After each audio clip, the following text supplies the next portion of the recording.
Conor, congratulations on your victory this evening. Thank you, sir. Appreciate that.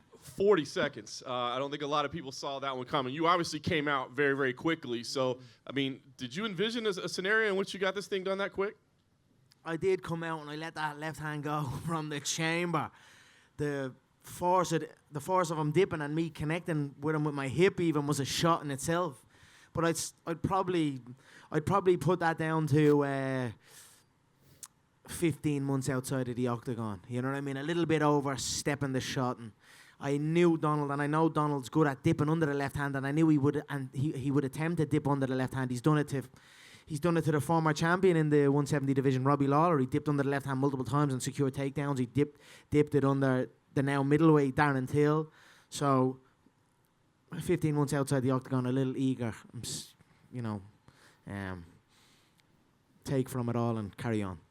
The shoulder strikes were incredibly effective. Was that something that you drilled? Was that a little bit of improvisation? What was that? You know, they'll have to say now, the way they say, I've just got a left hand. They'll have to say, I've just got a left shoulder as well. A left hand and a left shoulder. The so-called experts of the game, when they'd be breaking down my skill set, they'd be saying, I'm just a fighter with a left hand, which is highly disrespectful and uneducated. And I'd be surprised that so many of the supposedly knowledgeable people, they'd be just claiming it as that. So it's a good shot in the clinch. You can really catch a man. So I knew I caught him with the first one off guard, and then I caught one or two more, and when we separated the nose and the eye was bust. And it's a good shot. I've utilised that many times in the gym, and happy with it. You ultimately finished him with punches, but the high kick was a big part of the finish. I'm curious, I mean, obviously that's kind of his signature move in a lot of ways. I mean, was that something you wanted to execute, or? Yeah, no, of course. I knew Donald has the most head kick knockouts in UFC history. I was saying to Megan backstage, that's the equivalent of a world title to me, to having a record like that, the most head kick knockouts. So, but at the same time, and I knew he was planning to knock me out with a head kick. I knew he wanted everyone, what if Donald catches the head kick and all this. I knew this was what Donald would have been envisioning and his team. They would have been practicing how to set me up with the high kicks. But at the same time, I noticed Donald has many discrepancies in leans and dips and under certain attacks that can also set him up for the high kick. So the high kick was something I thought I could catch him with also. His grandmother came in and spoke with you. I'm curious if you could share the details of that conversation. She's just a phenomenal woman, that lady. She's there from the first fight of the night till the final fight of the night, and even after the bout came over, and she just showed me respect, and I showed her respect, and it was great to finally meet her. You know what I mean? You see her; she's a prevalent part of the game, isn't she? Right? When Donald's fought so much, and that lady's there from the start of the night to the finish, man. What a lady, and what a man she's raising. Very, very, very honoured to share the cage with Donald, and very proud. You know, he's a good man, and he's got good people behind him, and much respect. Last thing for me, Conor, we had a chance to speak with Dana already. I know there's a lot of options on the table, but he seems to think lightweight title shot is the best move for you going forward. Now, you've come out and said, at least I guess to him and to publicly, that fight is not going to happen between Khabib and Tony.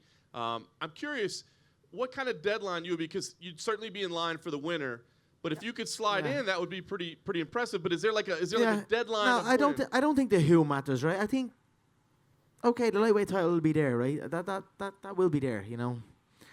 You see the difference in the physique, the preparation, and that, and that will come back around that shot. So I'm certainly not gonna, if this fight does go ahead, sit out and wait for it through holidays and injuries and all this type of thing that goes with it. So the who doesn't matter for me now. It's just I'm looking at dates now, and I know March was there, and I'm gonna have a look at the calendar and see where we're at. And Lorenzo gets back in from Panama on Tuesday, so I'll toast a fine Irish whiskey with Lorenzo. I always look to do that, you know, a tradition. I was talking with Dana, so he gets back on Tuesday to Vegas, so I'll stay here and I'll go for dinner and a toast with Lorenzo and Dana, and I'm sure we'll chat about it then and see what's what. So I'll be ready. You know, I'll have a celebration tonight. I'll chill with my kids tomorrow. I'll show Junior the fight on the telly, see how he reacts to it, see what he thinks of it, and then back to training. You know, when you before the fight, you taper off for the final 2 weeks.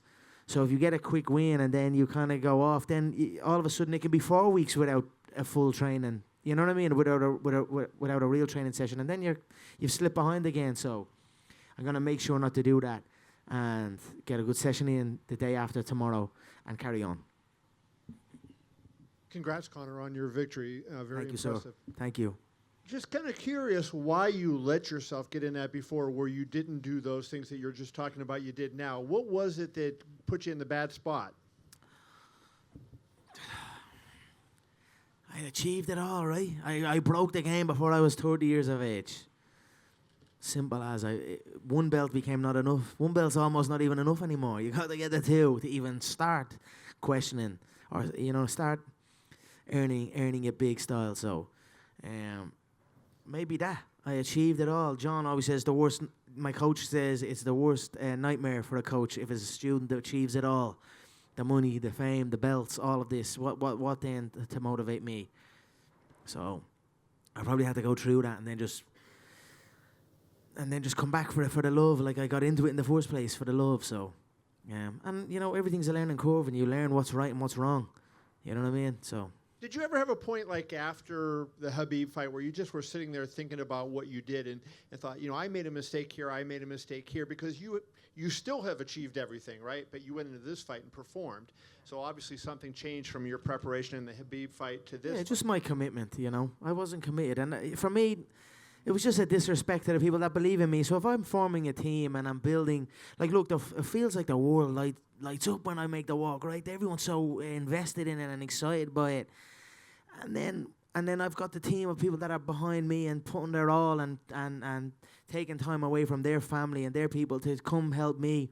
And then I'm not committed with it, So I'll go training and then I'll go missing for 3 days and then I'll come back and it's sporadic and it's on my call and I'll ring and say, hey, we're in the gym now in the next half an hour. Make sure everyone's there. I just felt like I disrespected the people that believed in me and supported me that's what led me to recenter myself and get back to where I was at. I wonder if you feel like you can turn that Khabib fight into a fight like this, where I know you want to win the fight, but will it get nasty, or will it be a fight where you're able to do what you did here and people really, it seemed like they fell back in love with you like they had done several years ago? It's got very personal with that man and his team, and look, it is what it is. I make no promises. I am who I am, and it is what it is. So I'll certainly be focused on the skill sets. You know what I mean? We have a particular skill set, myself and that man. He holds on to the legs, and I come for it. So I'll be excited to get that one back. So we'll see what happens. We'll see what happens in the Tony fight. Tony's another interesting foe for me. See what happens. If something happens, I'll be here.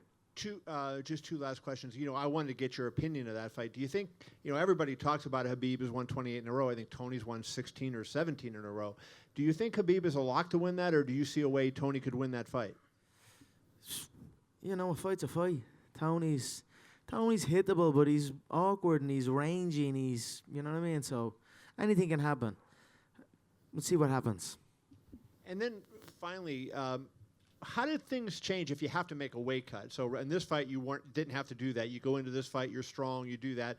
Do you have to test in maybe training camp? Oh, no, I won't test. I've done it before. I'm Mr. Weight Class. You know what I mean? I've gone through all the divisions, right? I've gone through 3 divisions now. So it's just about commitment. That's it. Just commit and just do what you know you need to do, and that's it. So tonight's my night, but I'm no different than, you know what I mean? All I did was just put in the work, and that's it.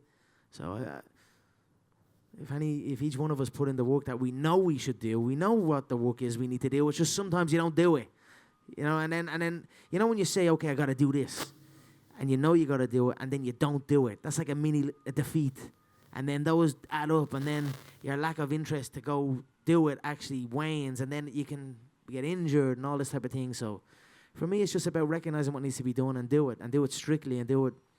And that for me leads me to enjoy it more. And that's basically what happened this camp. So I could have made 155 this week. I ate up to 170. So I'd say I could have been about 169 in there on the night. And I'd say Donald had a bit to cut this fight for this camp. He was in the sauna since Wednesday.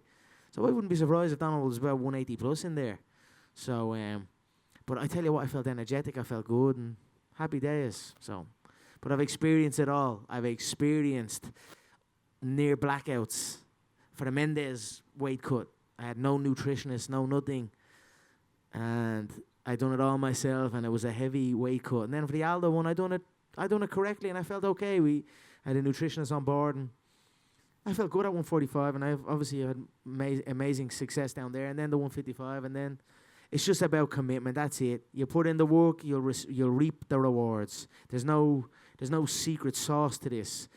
Recognize what you need to do and fucking do it, and you will succeed. Hi, Conor. Straight in front of you to your left. I asked Dana about the possibility of you fighting Khabib in Moscow, and he's very against the idea. Can you explain to me why that's so appealing? Why was he against it? Pay-per-view, by the sound of it. Come on now, how much money is enough money? How much money is enough money, for fuck's sake? There's a lot of money in Russia. There's a lot of revenue in Russia. I love Russia. I love the Russian people. I went to Moscow recently, and they're such a great nation. They're so passionate about the sport of mixed martial arts. They're so passionate about myself, and they support me greatly. They support proper 12 Irish whiskey. They know a good liquid. They know a good spirit. So they're good spirited people. And what a place! It would be like something out of a Rocky movie. You know what I mean? So I'd be very eager to do that. Dana, the hometown Vegas boy. I know the Vegas people will be campaigning for it. Look, let's see what happens. I would love that. I want to create spectacles for the people, you know? That's one hell of a spectacle. Even me going out there in Moscow that time, the place shut down. The world took notice, you know what I mean? Your mom was saying I wasn't allowed out there. I wasn't supposed to be out there. They were running the streets screaming my name. So I'm more Russian than that man. So I would love to go to Moscow and compete there, you know. Dana didn't like Moscow, but he liked the sound of stadium shows, potentially in the UK, maybe in the new Raiders stadium. No? Oh, here? Yeah, here, of course. But if there's a stadium show happening in Europe, it's happening in Ireland. It's not happening in the UK. I love the UK greatly also, but it's not happening in the UK. If there's a stadium show earmarked for me in Europe, bring that motherfucker to Ireland. I'm asking that since the beginning. What did I say? I'm going to go backstage with Mr. Lorenzo Fertitta, toast whiskey and talk football stadiums. So I'd be more than excited about that if we could do it. I'd love to compete in Ireland as well. I'd love to compete in my hometown. Do you know what I mean? How amazing would that be also? I'm going to have a sit down. I know that, what's it called? The Allegiant Stadium. It looks phenomenal. Absolutely phenomenal it does. I would love to be the first combatant to compete in there. So that's definitely on the radar, and it's so easily done. But I would love to bring it home also. Just one last one. Have you seen Floyd's post since the fight? Yeah, he forgot McGregor Sports and Entertainment on the poster. You know what I mean? That right there cuts him out. So it's me and Manny. Look, we'll see what happens. El Floyd, he's a funny man, El Floyd, so we'll see what happens. The discussions are always ongoing. They never stop, you know. You know, Floyd and going through money fast. So he's far from retired, and that rematch will happen at some stage. But mixing MMA and boxing, I'd imagine that's a bit more difficult than having maybe a clear run at just MMA for maybe a year. Well, what is the plan there? Maybe just stick to MMA for this year? We'll see what happens. Look, I spent so much time in my boxing gym. I went back to my roots, Crumlin boxing, where I began. And what happens tonight? I smack him with my shoulder and smack him with my foot. I was almost gonna say to Joe, that's Crumlin boxing 101. Smack him with the shoulder. But no, I've been getting great training in with the team back home, and I'm an experienced fighter, right? I've been through it all. I've been up and down in the weights. I've been across sports, so I can do it all as long as I'm fit, and we'll see what presents itself. Conor, you made it a point to stay sober throughout this camp. You reiterated that many times. How does it feel to be reconnected with your old friend there? My belly is warm. What can I say? But don't get me wrong. It's you gotta. That's one of the things I love about whiskey. You've got to respect it. You've got to respect that liquid, because if you don't, it will come and get you. So, I done a good stint off of it. It was not easy, but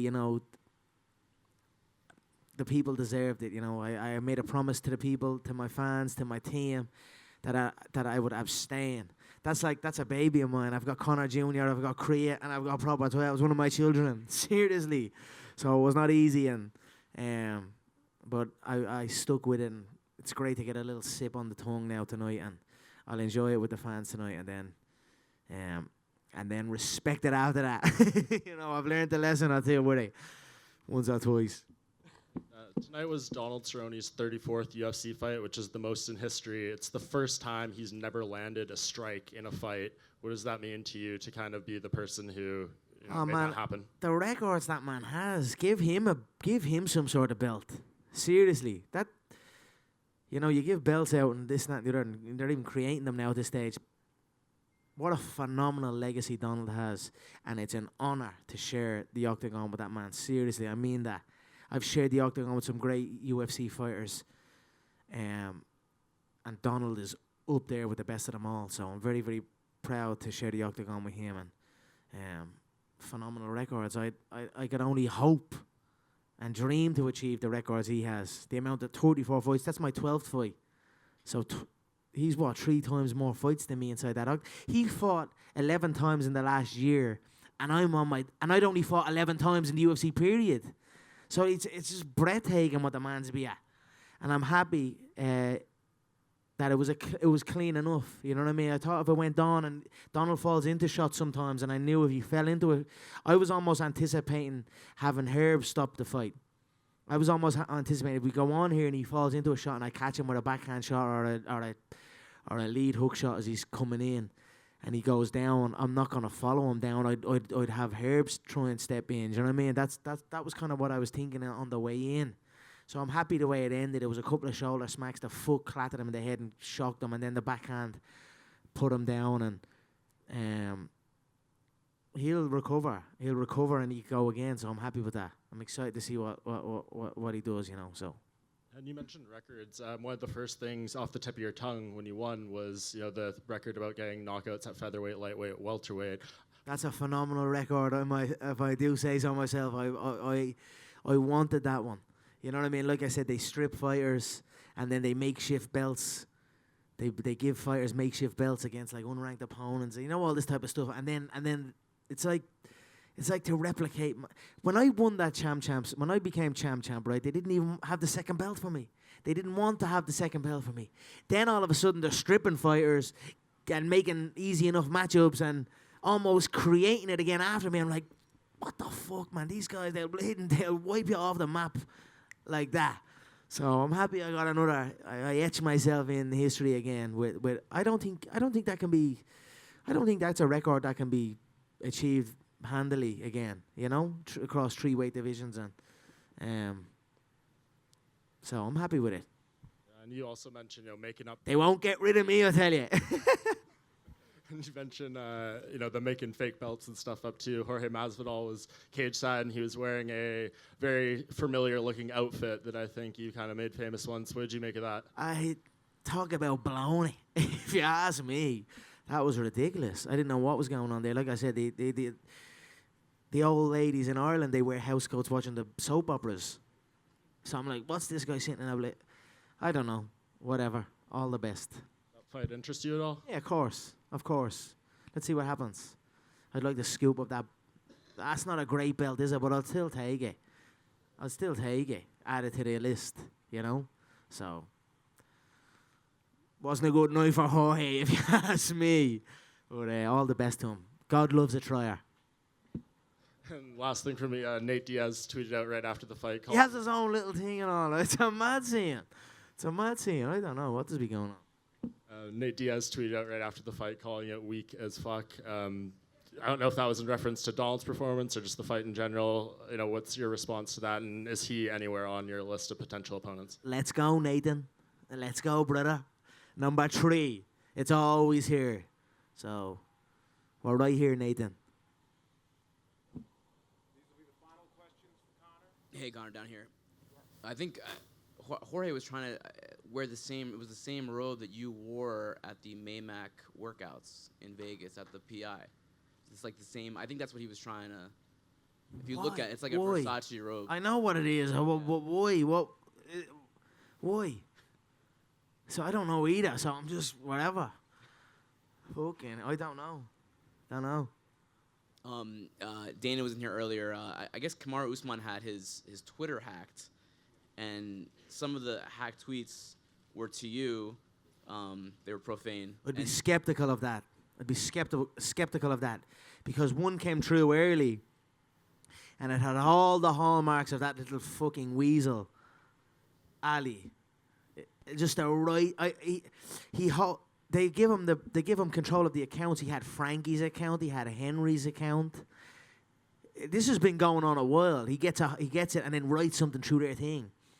And I've been in discussions with some of these athletes, right, to come on board and whatever, and help them out and that. And I know exactly what had happened. And then the way the first one was written, I knew exactly where it came from. And then all of a sudden, a little bit heavier ones, and then it became a hack job. So. Whatever, I don't know what the fuck, I don't know what's going on tonight. It's a bit of a weird night, wasn't it? The two boys doing mad stuff. I don't know, man. Whatever, all the best to them. So you think it could have been Usman tweeting that or Ali? No, I don't think it was Usman. I don't know. I don't care. I don't care, man. I actually don't care. It just had all the hallmarks of your man that's done it in the past multiple times. So that's why because Dane, I didn't even see it originally, right? I know I saw one originally. And Dana then sent a message to send to me. Oh, this is how that happened. And I was like, I don't think. And then, but I didn't see any of the rest of them. I just saw the first one, and the first one had all the hallmarks of your man logging in and doing his thing like he's done with all his other clients that he represents. It's happened though. This is happening since years. Like I'm talking to, like even with the other crowd. Like I've been dealing with this a long time, so I know exactly what the sus is. But whatever. I mean, do you think that with Usman and Masvidal, they're obviously trying to fight you? Obviously, that's what the message is behind all this stuff, right? Yeah. Is it not? Yeah, of course. Let's do it then. Let's do it. I'm more than ready. I enjoy this division. I like this division. I don't think they're that big. They're a bit bigger, right? Okay. I think Donald's bigger than Jorge. I know Jorge has a win over Donald, but I think Donald's as big. Now Jorge's a former lightweight, so I don't know what Dana was saying. I'd like to see them on the scales right now tonight and see what they're at. And I don't think that at the end of the day, we got to weigh 170. I feel good at 170. I don't think your man Usman, he's small enough, 5'8" or something. I think he's small. So I'm more than ready for that division. I'm here at this division. I hold a nice win in this division now. A couple of nice wins. So we'll see what happens. I'm open. Thanks, Conor.